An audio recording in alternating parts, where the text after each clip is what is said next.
This is KCBX Central Coast Public Radio. You're listening to Issues and Ideas, the show where local voices tell the stories that keep the Central Coast connected. I'm David McAbee. On this week's show, Halloween's around the corner and things are getting spooky at the SLO Film Center. I talk with Skye McLennan about what's creeping onto the screen at the Palm just in time for Halloween. Then Father Ian's back with Playing with Food. This week he's going nuts for beans as he learns about legumes. And finally, I meet Melisa Beveridge of Woolleybear Travels, whose animal paintings are making a difference one sanctuary at a time. From horror flicks to happy animals, it's all part of this week's Issues and Ideas on KCBX.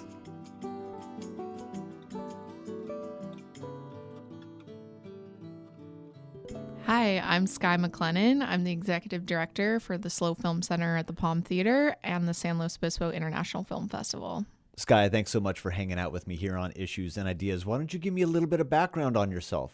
Yeah, I'd love to. So I grew up in Templeton, California, up the grade from San Luis Obispo, and I grew up loving film. My dad was an actor, and so I kind of grew up in the industry, and I just loved film because it essentially to me it was a portal to the world, especially being in a really small town like Templeton. It really gave me access to all these different ideas and perspectives and all these cool things. And then I studied film. I knew I wanted to be involved in film somehow. I studied film at San Francisco State University, and there I actually just started wanting to meet people and kind of network. And so I volunteered at film festivals as a way to kind of meet people, and I just fell in love with them. And I really loved the opportunity to be around kind of independent thinking and thought and this other part of the industry that I hadn't really been exposed to. And so I fell in love with film festivals, and then I moved to Australia because I have dual citizenship after I finished college.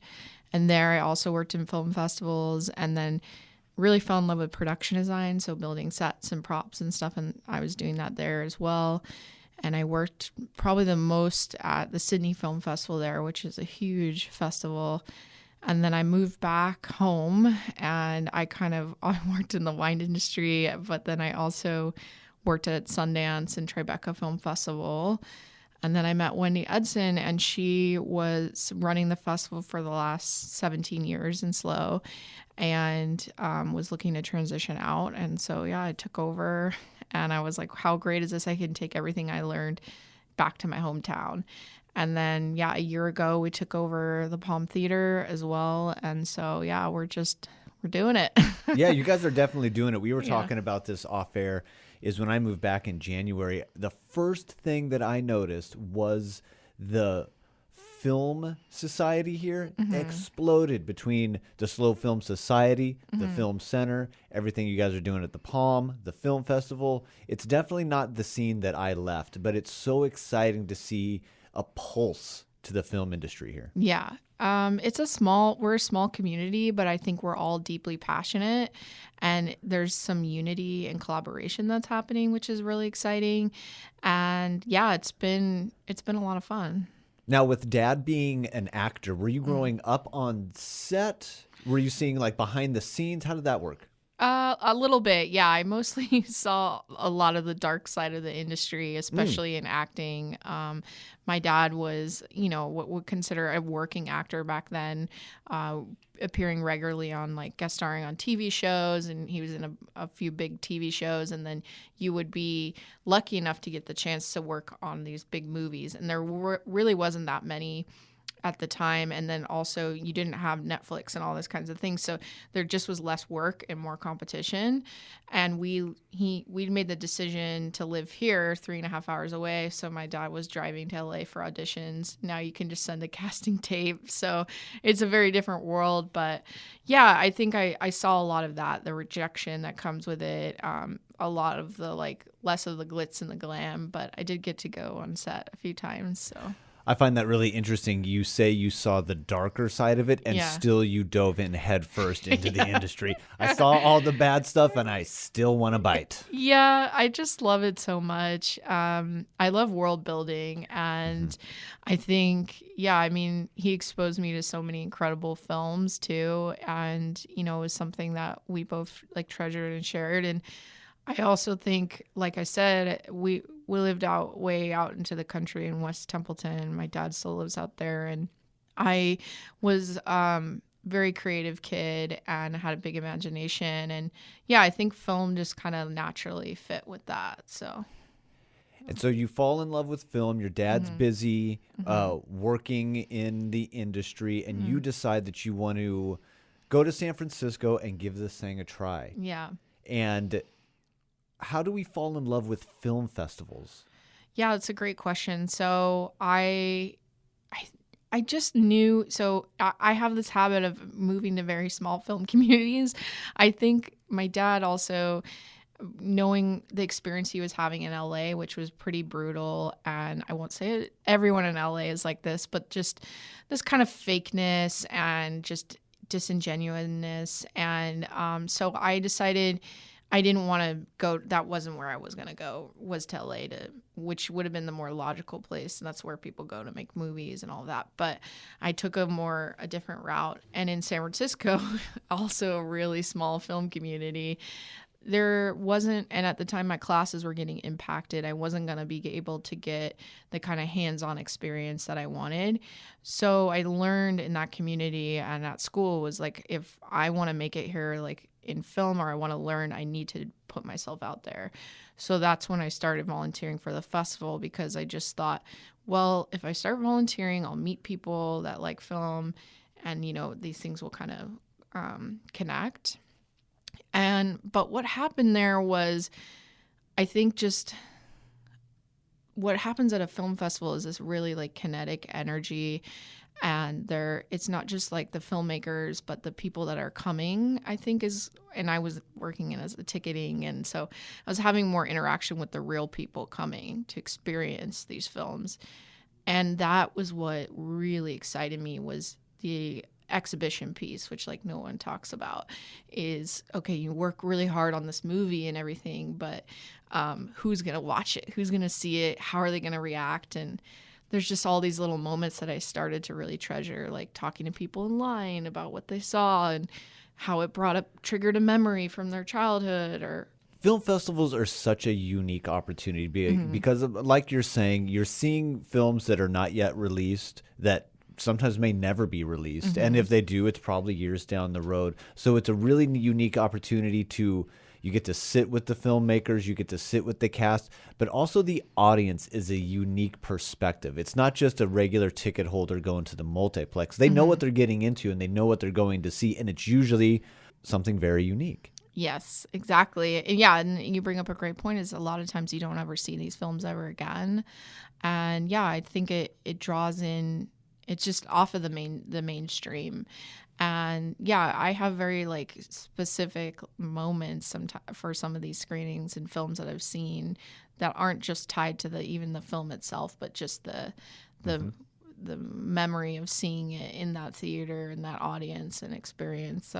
One just came up for me was the creator of the OA. She had this film called Another Earth, and it was about the idea of this, just they look in the sky and there's like another Earth just like ours in the sky, and like everyone's freaking out and they don't know what it means, and you never actually find out what's up there.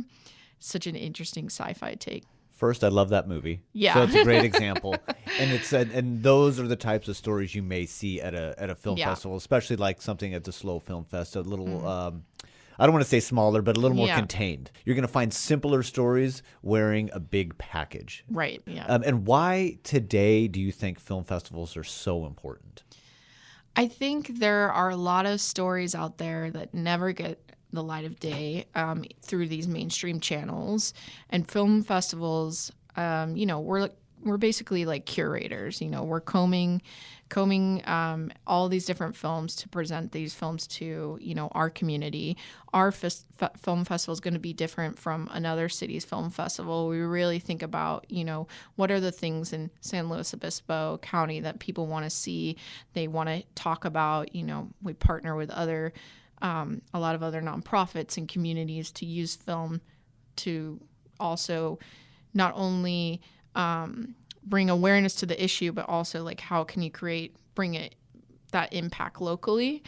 I think film festivals, the energy that they bring to films and connecting with the filmmakers and having them here in person and all those kinds of things, I think people are craving that as opposed to just watching a film like they normally did. And that's why we're seeing kind of the decline in regular movie going. Again, I said it before, you're getting a uniqueness and an authenticity from a lot of these festivals, and you're getting to experience something that you're not going to get on a streamer. It's not just a thumbnail that you're scrolling mindlessly by. There's something tangible to it. Yes, that's exactly right. Yeah. And I think, it has a lot to do with that Q&A or even just the kind of films that we choose. Like, we're trying to get things that we know are really going to make an impact on you, and you're going to leave the theater a little bit different. So you go to San Francisco, you jump on a plane, you're living in Australia, you decide to move back to the States, and then how do you get involved in the film culture here in SLO?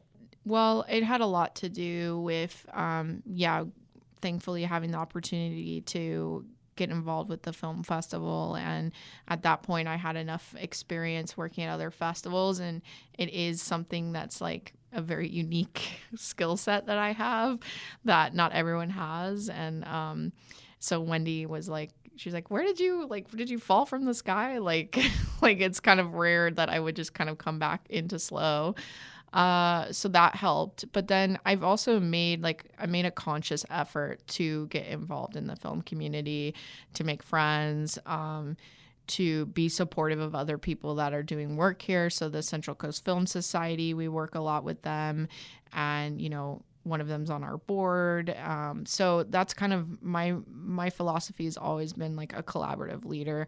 I want to work with partners here in our community. So I do make a lot of outward effort to bring folks in, And how is SLO and the surrounding county reacting to you guys? It's been super positive. I think that people are seeing it. Like, hearing you say that when I first came in, it means a lot to me because I've been working really hard on it, and our team has been working really hard.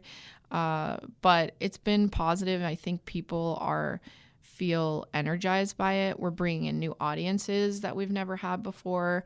The festival was, and this is a problem for a lot of other festivals, is that it was predominantly like a white older audience. And so I've tried to bring folks in that maybe didn't feel that the festival spoke to them, or there wasn't films they could relate to, and bringing in new genres. I mean, this last year we brought in a horror movie. We've never done that. We do that at the theater, but we're not really in the festival. And that's a space I think is really some exciting stuff's happening. And brought new folks in that normally would never come. So it was cool. Good. We need to get people in those seats. As a lifelong horror fan and a horror filmmaker. Yeah. We need more horror up on the screen. Less in real life and more on the screen. Yeah. And I think people, it's funny because, have like a stacked October calendar with horror, and I have a few people that are like, it's just too much for me. Yeah, it's like, it's horrifying out in the world right now. I don't want to see it on the screen, but horror really is like our greatest fears, being actualized, and they're really crazy, surreal, and I think philosophical things that you can explore with horror that are really exciting, and beyond just like blood and slashing and all of that. Like, there's more to it if you really examine it. So. Yeah, if you're unwrapping the box of a good horror film, it's not just the slasher. It's way deeper than that, and it's usually a solid drama surrounded by horrific events, or even a solid comedy with horrific events surrounding it. And give horror movies a chance. And yeah, I'm sure you know of them, but Jason Kaiser and Katie Neville with Micro Horrors, they have a DIY horror film festival.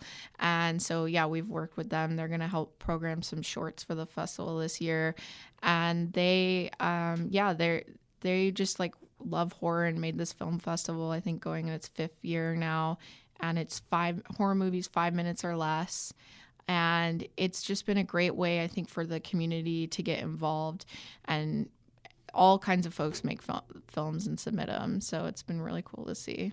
Are you seeing locals starting to make more films and submit? Yes, definitely. So we have a Central Coast Filmmaker Showcase, and that's definitely grown. And not only that, but the talent and the level of skill is continues to rise. Like we have a few people now, they've shot feature films, which is really exciting here locally. And yeah, it's really cool to see, and it's definitely growing. I think there's definitely been a lack of equipment and kind of the basic things that you would have in major cities that you do need. And now there are a couple of folks that have all that, so it's making it a little more accessible. And then people have phones now, and there's some really creative things being done with that as well. So there were some barriers to filmmaking, and we're seeing less and less of that now that it's more cost affordable and all that. I've said it 1,000 times, but I grew up in the era of having to borrow a video camera that you would put on your shoulder to go make movies with your buddies. Yeah. And I've mentored other writers and other directors, and I've always said, we carry a 4K camera in our pocket literally every day. There's nothing stopping us from making something. Write a script, get your phone out, get your buddies together. At the very least, that's where you start, and then you go up from there. Tell me a little bit about the SLO Film Center. Yeah, so I kind of had this idea percolating, and Jim D, who's the owner of the theater, Palm Theater, as well. And it is a similar concept to what a lot of other festivals are doing across the U.S. We all in our town have these like beloved theaters that are at risk because the film industry has changed just so dramatically, and the way of doing things is different, and we have to adapt. And so Jim came to us and was like, look, what my for-profit model doesn't work anymore. And I'd love for us to collaborate. And the festival is actually born and started at the Palm. So it was like kind of a natural fit. And kind of like that seed was planted, and I was like, oh my gosh, yes, because for us too, as a film festival, we want to have a year-round presence. And so being able to have a physical space that we can offer that was really special. And so, it kind of came from there. And it's really cool. I think it's allowed us to have a lot of creative freedom and explore things we've never been able to. We're doing all kinds of events. We're really just trying to keep the theater alive for folks that love the Palm, and so really being as creative as possible. And so that's been really cool. So the SLO Film Center is out of the Palm Theater? Yeah. So the name is like kind of confusing, but the Palm Theater, because we know people love and call it the Palm, but I want folks to think about that the Palm Theater is the center of film, is the SLO Film Center in our community. So you can expect all kinds of, we do a lot of repertory screenings. We do new independent films, which some people think that we don't anymore, but we do. Every week we have a new slate of films from the indie circuit. And then we do special events. We're renting it out as well. So all over the book. And it being October, the spooky season. Yeah. We're entering the last week of October. Halloween is just around the corner. What can we expect from the Palm and the SLO Film Center? Oh, gosh. We have some really fun stuff. We have House of Wax coming up in 3D, and that's going to be a lot of fun. And we also have Return of the Living Dead.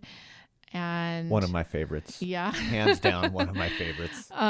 Scream as well, which is a classic. I think is such a fun movie. I love Scream because Scream's for all the people that do love horror, because there's just so much insider jokes there. And It's almost 2 hours of a meta inside joke. Exactly. And it's a blast. One I'm really excited about that I haven't seen since I was 13 is The Cell with J-Lo. That film is so crazy and visually just very unique. And So, highly underrated, in my opinion. I agree, that too, movie yeah. is so wild, especially, I mean, it was made in the late 90s, early aughts somewhere. I want to say late 90s. Yeah. And it is visually stunning. Yeah. J-Lo, Vince Vaughn. Go see that one. Yeah. That one I think is so much better in the theater. Yeah, it is. It's very unique. And I think, it was a little before its time. Do you guys have any special events coming up? Well, we are collaborating with the Central Coast Film Society for their Filmmaker Expo. And this is a great kind of ties to the community aspect of filmmaking. They're going to have they used to have it at the Clark Center. It's going to be at the theater, and there's going to be camera workshops and discussions and all kinds of cool stuff. And that's going to be in November. They just announced it. And that's the Central Coast Filmmaker Expo. So we're looking forward to that. We're also working with the YTT Northern Sumash Council on a special program for November for Native American Heritage Month. And so we have some speakers for that, and they were able to select some films. So it's an exciting lineup, both for the end of October and moving into November, but it always seems like an exciting lineup every time I check it out. There's something for everybody, and there might be a movie or two that you've seen once or maybe never seen, but go get a ticket. Go sit your butt in that theater and go experience something new for a second. I talk a lot about this. I think we're becoming less and less curious. We've grown up in the last maybe 10 or 15 years where our algorithm is giving us everything that they think we like, instead of us trying something new and experiencing something that it's not being force-fed to us. And that's where it's fun. Go check out a movie where you've seen one preview or no previews. You like the title, you like the star, whatever it is. Yeah. Take the chance, and that's the fun part. Yeah. Some of the conversations in the lobby after a film are my favorite thing about films. So, yeah. Heck, that was half of my film school. Yeah, right. Were conversations like that. What did you think? I didn't like it. Well, I liked it. Well, here's why. Well, thank you so much for joining us here on Issues and Ideas. Where can people reach out? Yeah, so you can find us either at the Palm Theater, TRE.com, or at slowfilmfest.org. We're also on Instagram, the Palm Theater, and Slow Film Fest. Skye, thanks so much for joining us here on Issues and Ideas, and you're listening to KCBX.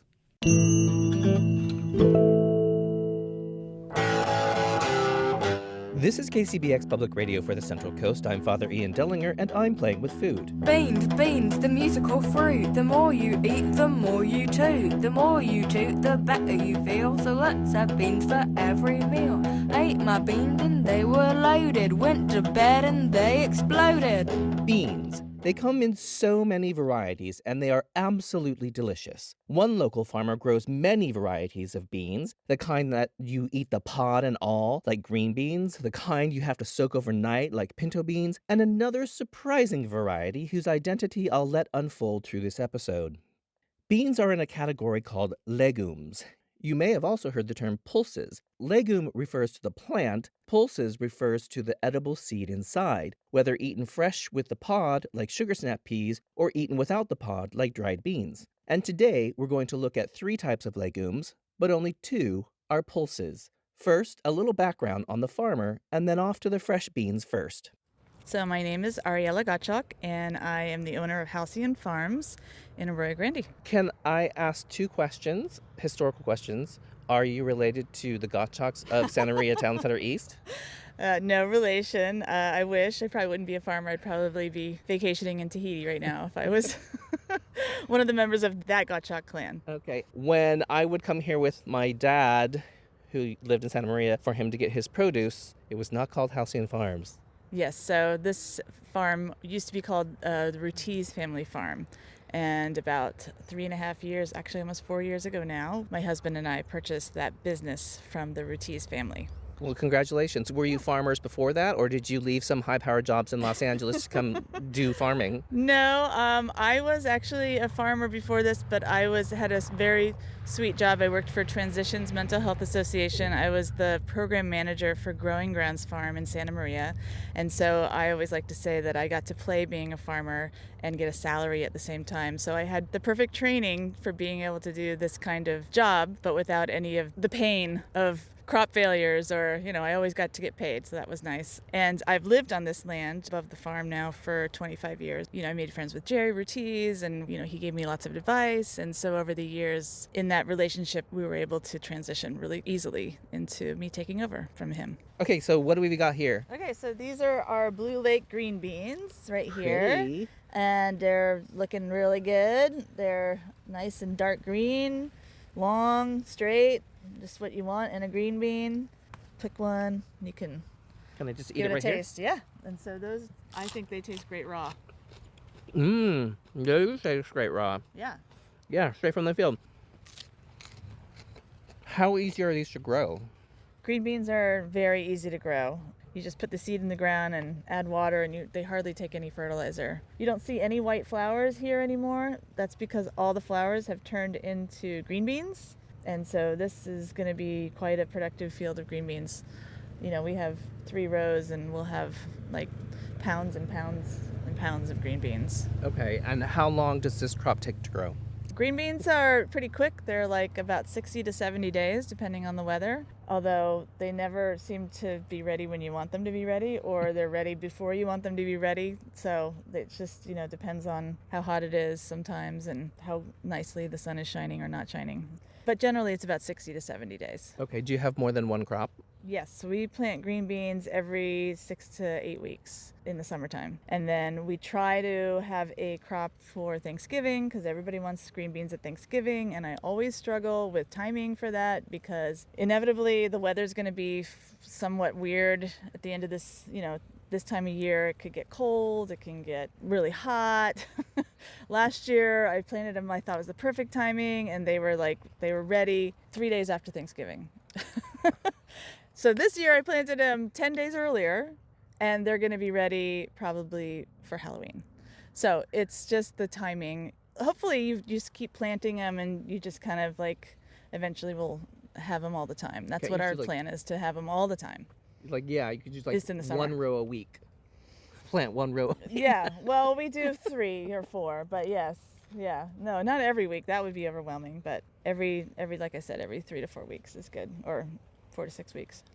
You mentioned the weather, the hot and cold. What we didn't mention is that you're here in Halcyon. Yep. How many miles from the water? I think it's for like a mile as the crow flies. Okay. Probably. And it's October, so it's not fog season anymore. How does summer affect your crops? Because if you need sun, I Yeah, know we it's have not June as gloom. foggy, but you Yeah. have June gloom. How does that affect your green beans? So you plant them, and then you hope to have a steady supply, and that's why we plant several crops, why we keep planting them. You want to make sure that you continue to have them so you can put them on the table for people, because it's summer and everybody expects to have green beans. Everybody wants their green beans for the summertime. And then Thanksgiving. And Thanksgiving. It's like, why do they make green beans a Thanksgiving thing? So yeah, weather is always a factor for us, for sure. But then, yes, green beans, because they like the heat, they can only be grown in the summertime. So we'll start them maybe March. We hope to have some sun, and we hope that they do well. And they usually get enough sun to produce. Like I said, they're not a real difficult crop. They're pretty tolerant. If we're lucky, we'll have them for Christmas if the weather holds up. If we have warm days, which we lately have had very warm winters. Yeah.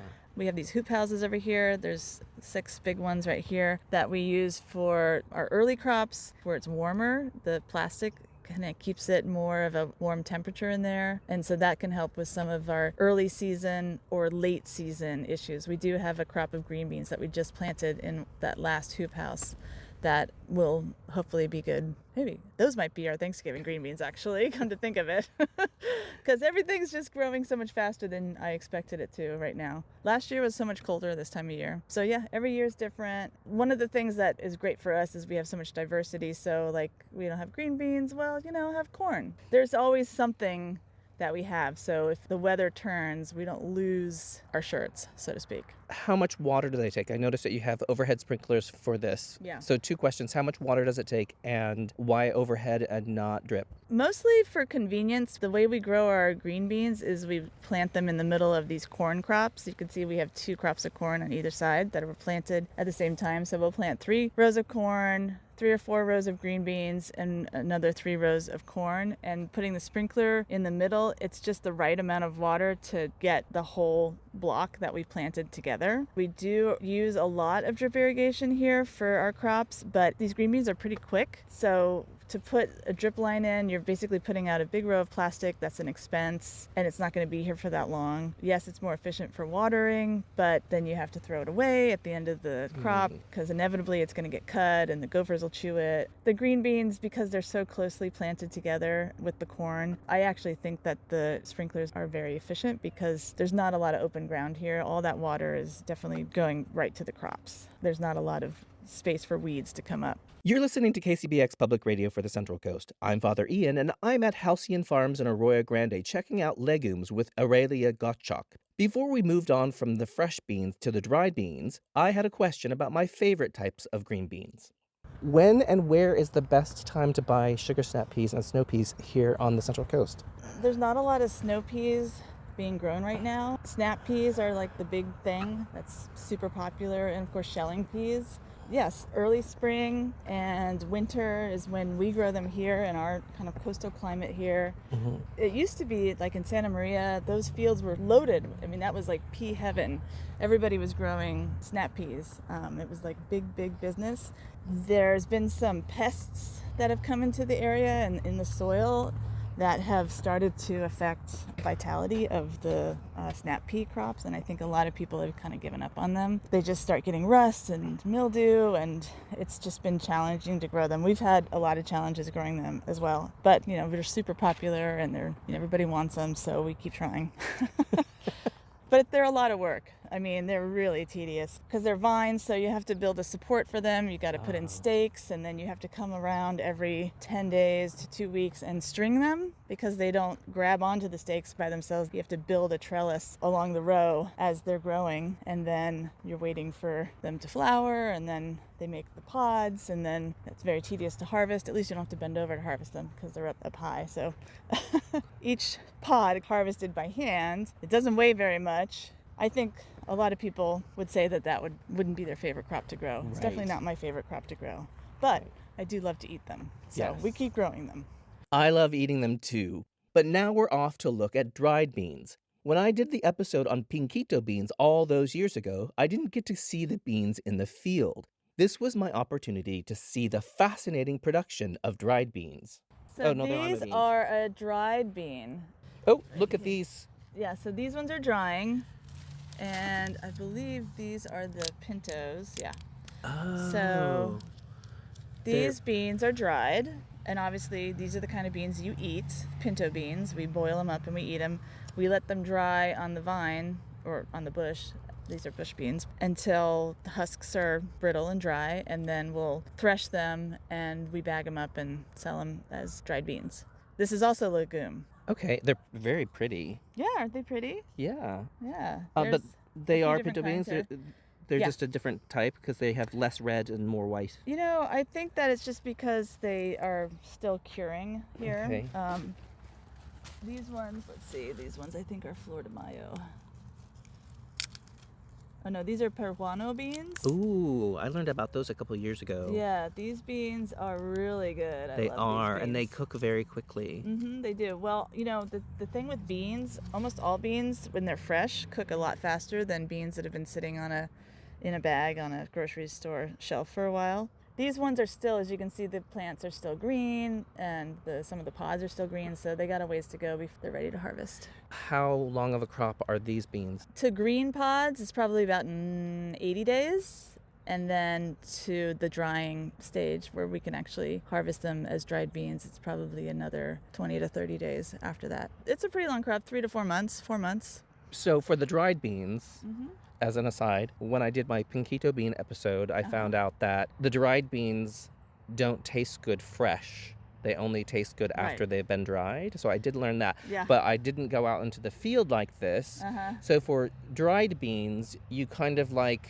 you're doing something that you wouldn't think you would do in a normal garden because you're just letting it go way past and all the plant life has died, and then you harvest, Uh-huh. right? Yes. Well, yes. To a certain extent, the plant life has died. I mean, you still have the seeds. Right. Seeds are still viable. Yeah. They're still alive.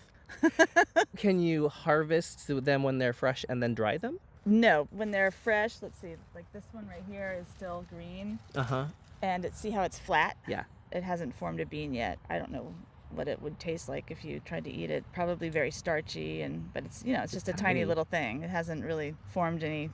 Oh, This there's one's one. starting to go. There are varieties of beans that are really good fresh. You shell them, like cranberry beans. I don't know if you've heard of I've cranberry heard of beans. them, but I've never had them. There's definitely some varieties that are good, and these probably would be good fresh when they're fully formed, and then they don't take as long to cook. Right. They're actually considered quite a delicacy, but it's a lot easier for us to save these and sell them over a long period of time if we dry them. And they're not a variety that's known for using fresh. When will these be available at the stand? Probably this one will be soon, but there's a couple of crops that have already been harvested. So we have Flor de Mayo, Pinto, and Peruano. I think both of those are available right now. This is KCBX Public Radio for the Central Coast. I'm Father Ian at Halcyon Farms in Arroyo Grande, learning lots about legumes with Aurelia Gottschalk.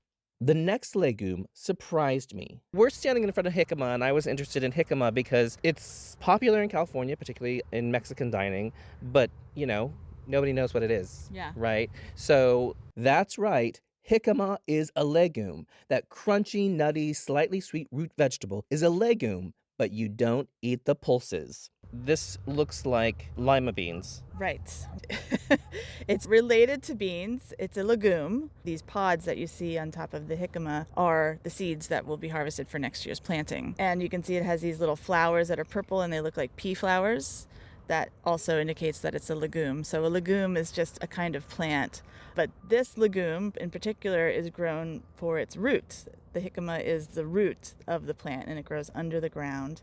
And interestingly about jicama is everything on the jicama plant is poisonous except for the root. So you don't want to eat the leaves, you don't want to eat the beans, you don't want to eat the flowers. In fact, I don't think I see any bees on these flowers at all. I'm not sure if it's poisonous for them, but I've almost never seen a bee come to the jicama flower. Oh, see, now there is a monarch butterfly on the jicama flower. There we go. Well, interesting. So monarchs actually are poisonous. They have that certain design that indicates to birds that they're poisonous, so the birds don't eat them. So I wonder if that has something to do with why they would like jicama flowers. Maybe that's their bird kryptonite. They're like, Yes. I'm gonna do jicama. They found the one jicama patch in all of SLO County. You probably shouldn't put this on the air because this is not very scientific.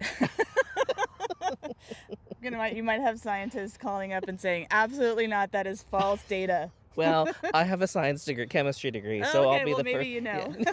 I'll be the first one to say that's probably not right. The root itself is very sweet. It's crunchy. When you pull it out of the ground, it's obviously dirty on the outside because it's grown in the dirt. You wash it off, you peel the outer layer of it, and then what's inside is like a white, crispy, kind of like apple type flesh. It's very crunchy. It almost has an apple flavor, but it's not really that sweet. It's a unique flavor. A lot of people will put lime on it and some hot chili, tajin, something like that on there, and then eat it as like a snack food. I mean, I think it's great without anything on it. I just peel it and eat it. I think it's delicious. And it's very popular at our farm stand. People love it. This jicama that we dig the morning before we sell it is pretty much the best jicama you can get. How do you harvest it? You just dig it out of the ground with like a little shovel. So these pods, it literally looks like lima beans on the outside. Right. Well, that's a legume for you. It is. It's a bean plant, except for you don't eat these beans, you eat the root. Wow. Yeah. How do you know when it's ready? When it starts flowering, then you know it's ready to start harvesting. So this plant is the opposite of like every other plant on the planet, because when it starts flowering for other plants, that's the beginning of their growth. Yes. So like a tomato, you need a flower that is pollinated by something from another tomato flower to make the fruit. But this isn't a fruit. This is a root. So it's a little bit different. Potatoes are actually similar to jicama, and that when you plant potatoes, they also make flowers, and that's how you know when you can start digging new potatoes, is when you get flowers on the plant. Okay. And so is this right? So we've got about 2.5 inches in diameter and about... This is a little bit smaller than the normal jicama that we have for sale, but still perfectly good. We generally have them a little bit, I would say, 3 or 4 inches. What made you to decide to plant jicama? Because of our foreman, Raul. He is our jicama guru. So Raul started growing jicama just as a little patch to have for his family. Being from Mexico, he learned as a kid how to grow it, and then he had a lot of extra, and we said, oh, well, let's sell it at the farm stand too, because people will like it. That small patch that Raul grew has now turned into 1, 2, 3, 4, 5, 6, 7, 8, 9, 3,500 square feet of jicama. So that's why we grow jicama. This is not something that is in my wheelhouse of knowledge. Raul, he basically taught us how to do it. Does it require any special skills that you did not have? Well, not really. It's not a difficult plant. You know, you put the plugs in the ground, the little plants, you water them, you fertilize them, you watch them grow. There's a little bit of timing that's involved with it in terms of like when you plant in the season. It's a long crop. It takes 8 months or so to be able to get, so these were planted early spring. You know, you have to be mindful about frost and cold and the amount of water that they're getting, but that's like any crop almost that we grow out here. So I wouldn't say there's anything real special about it. And once it gets going, it really is a great producer. 8 months is a long time, so I'm assuming that you only do 1 crop a year? We only do 1 crop a year. Long crops like that can be difficult only because of weed competition, so there's a lot of weeding that happens in the jicama. We have to come through and weed probably 3 or 4 times over the course of the season just to keep the weed pressure down because it's here for such a long period of time. And then do you, at the end of the season, just plow this under? Yep. Hopefully we'll sell it all. It'll all be gone. And then we plow it under and we'll plant something different here next year. So we won't plant jicama in the same spot because it does take certain things out of the soil. Being a root crop, we want to grow something here that's not a root crop, maybe some broccoli, lettuce, that kind of thing here. And then we'll bring the jicama back maybe in 3 or 4 years. It could come back to the same spot, but not for a while at least. You mentioned there's 3,500 square feet. I don't know what that is in acres. And it's all going to be ready at the same time. Well, it's not all ready at the same time. I mean, it holds in the ground, which is one of the nice things about this crop is that, most of it's ready. Some of it will be bigger. You know, you can kind of feel underneath and feel, oh, this one feels nice and big. So we'll selectively harvest to a certain extent. It does hold for a period of time, as long as it doesn't freeze, which we don't usually get freezes here for quite a while, if ever. So we can harvest it as we need it for the farm stand to sell. Will all this jicama go through the farm stand, or do you have like restaurant customers as well? Some restaurants buy from us for sure, the jicama. Most of it will go direct to the customers through the farm stand. What a day at the farm. I ate green beans in the field, I saw withering plants producing the dried beans I cook on a regular basis, and I learned something that I was completely unaware of, that the tasty root vegetable jicama is a legume.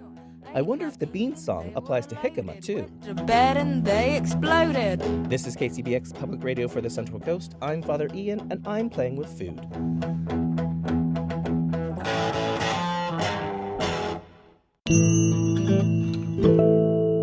Hi, I'm Melisa Beveridge. I am the owner of Woolleybear Travels. It's a company where I go to different animal sanctuaries and rescue organizations, and I meet new animal friends and I learn their stories and I take a lot of photos and videos and then I come back to my studio and I paint them.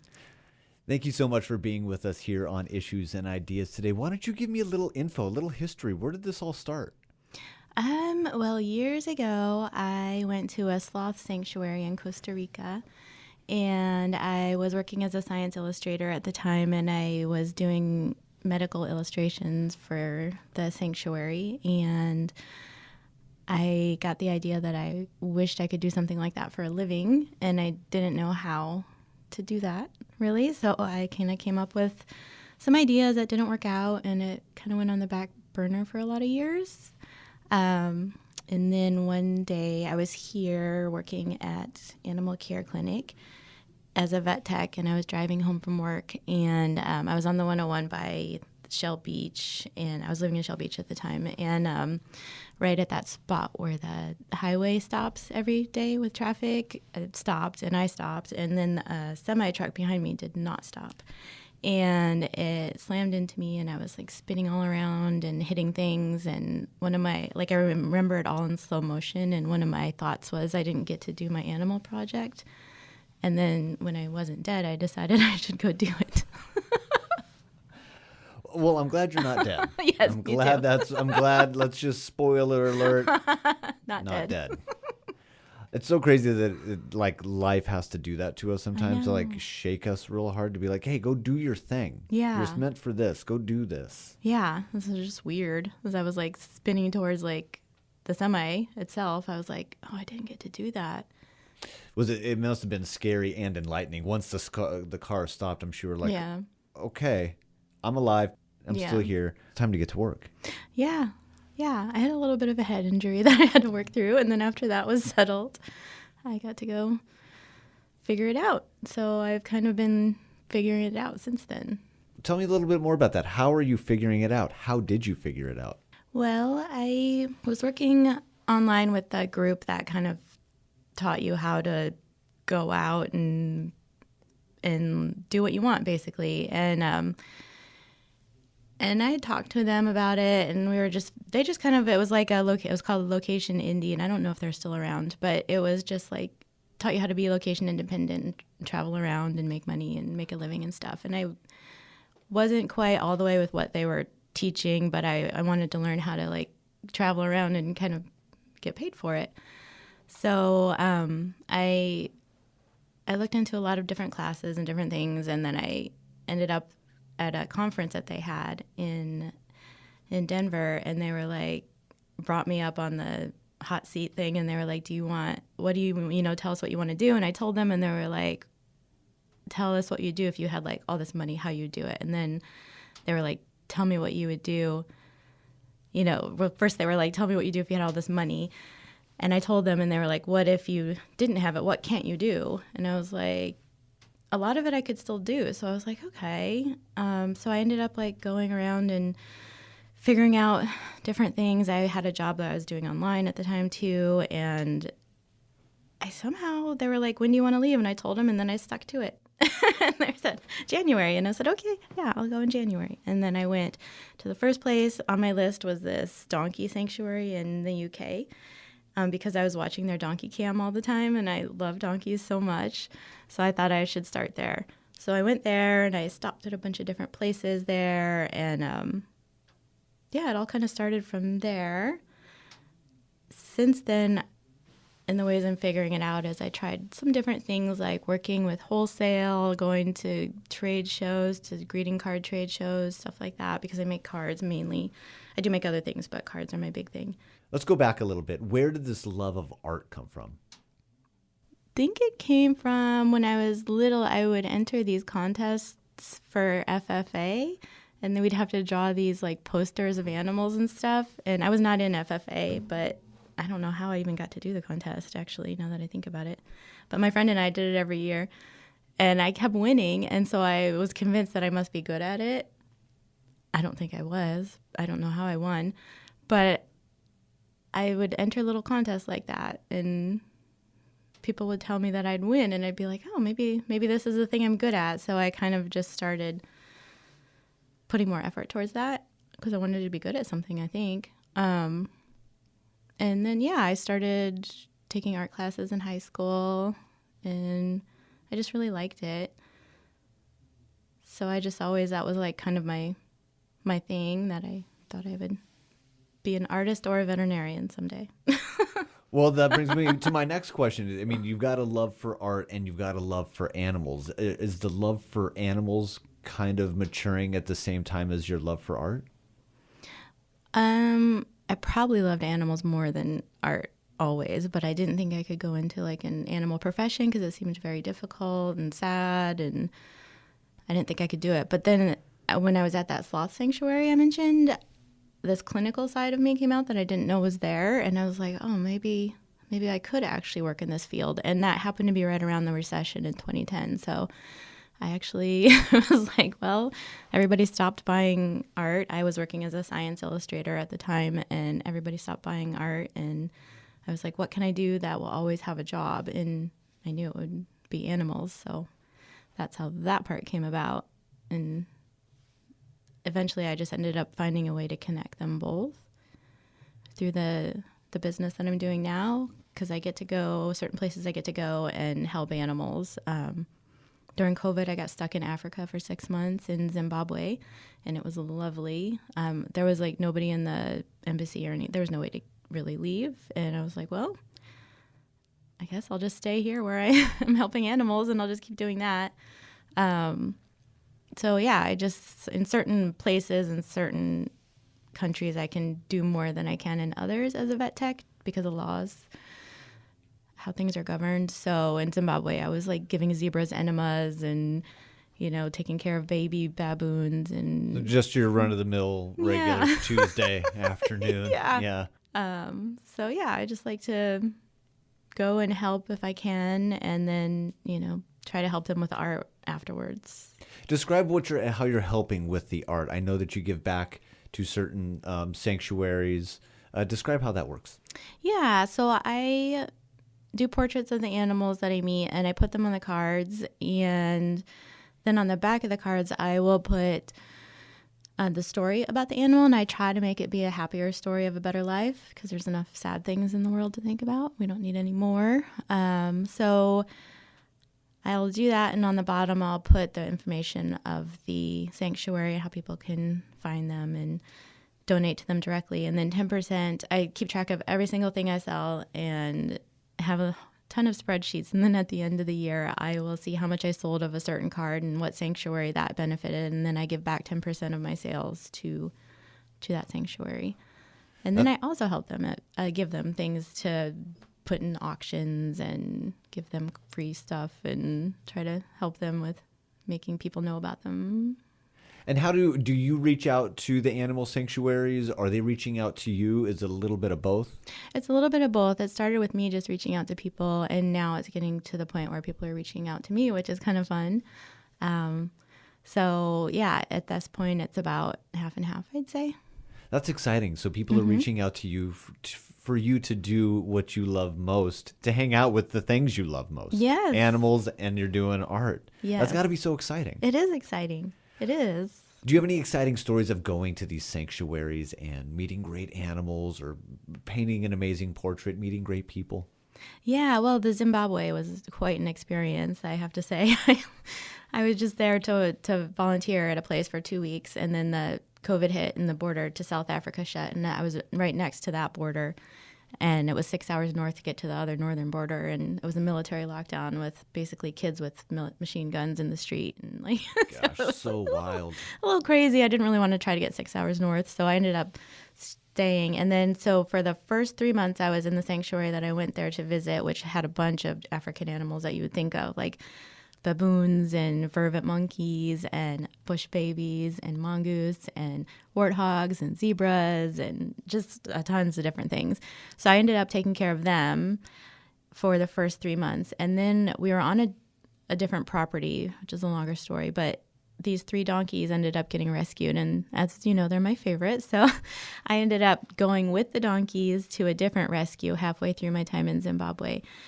And so then I was at a donkey sanctuary for the next 3 months, and that was just magical. The woman who owned it, I lived in her house. She had a restaurant too, and I rented a little art studio from her and took care of the donkeys every day. So that whole experience was great. One of my most favorite ones is last year this is so dreamy, I worked at this place called Oscar's Place. It's a donkey sanctuary up north. It's in Hopland, California, and they have, I think, over 200 donkeys right now.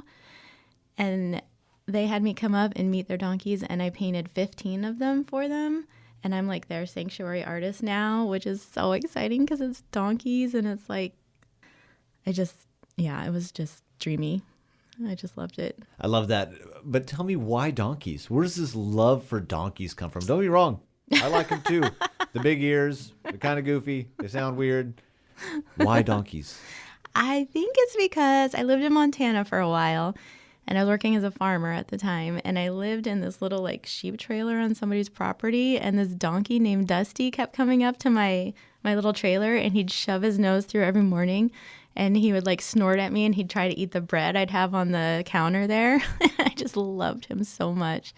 He was just such a nice little friend. I'd never met a donkey before, and I just like looked forward to seeing him every day. So that must be where it started, and I just kept just watching donkeys after that. And then when I'm around them, I just feel like so peaceful and calm, and it's a different feeling. Their eyes are just so soulful and beautiful, and they're such kind animals. They're just lovely, and they just have so many bad things happen to them everywhere.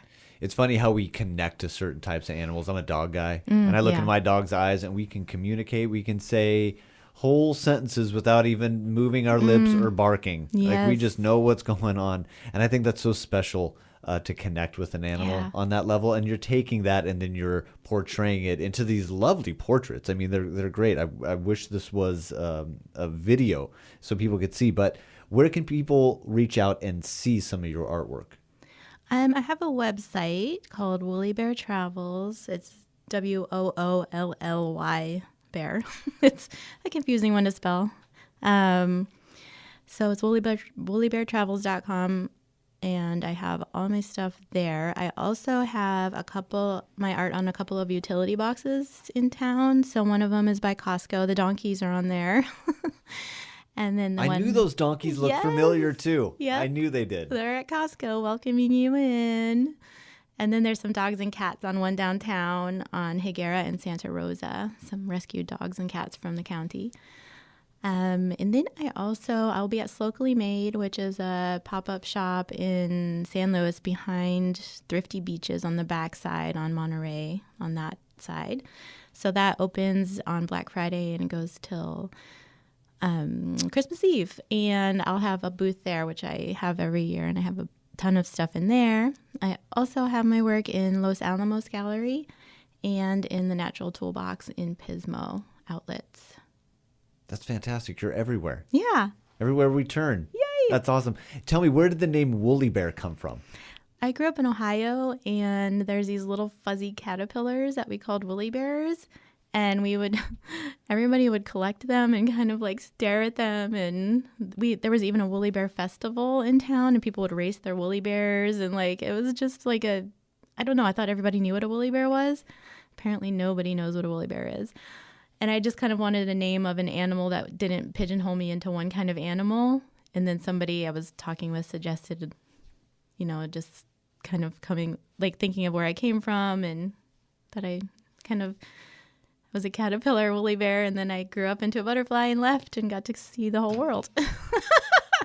I love that. It all rings so true. I like how your whole story has been one pivot after the next, from a semi rear-ending you, pivot into art, from being stuck in Zimbabwe, pivot, being in Montana, pivot, donkeys. It's pivot after pivot, and it's all led you to here. Yeah. That's got to feel exciting, because a lot of people feel that those pivots are stop signs or walls, and you've used those pivots to your advantage. Yeah, no, I think I'm going to keep pivoting until I'm not here anymore. Until there's no more pivots left. Yeah. Do you have any events coming up? I'm doing the Wiggle Waggle at Woods Humane Society. It's this fun event on October 25th where they have a bunch of dogs that come in their costumes. There's costume contests and like ball pits for the dogs, and it's just a lot of fun. And then after that, I'm doing Paso Art in the Park. Thank you so much for being with us on Issues and Ideas today. Thank you. Thanks for having me. You've been listening to Issues and Ideas on KCBX, public radio for the Central Coast. Our theme music comes from Gary Eister, and a big thank you to all of our guests and contributors. I'm David McAbee. Join me every Monday from 1 to 2 for more stories, more voices, and more of what makes our community tick. And if you missed something or just want to hear it again, you'll find every conversation waiting for you at kcbx.org. And remember, the best stories are right here at home. Thanks for listening, and I'll see you next week. This is KCBX.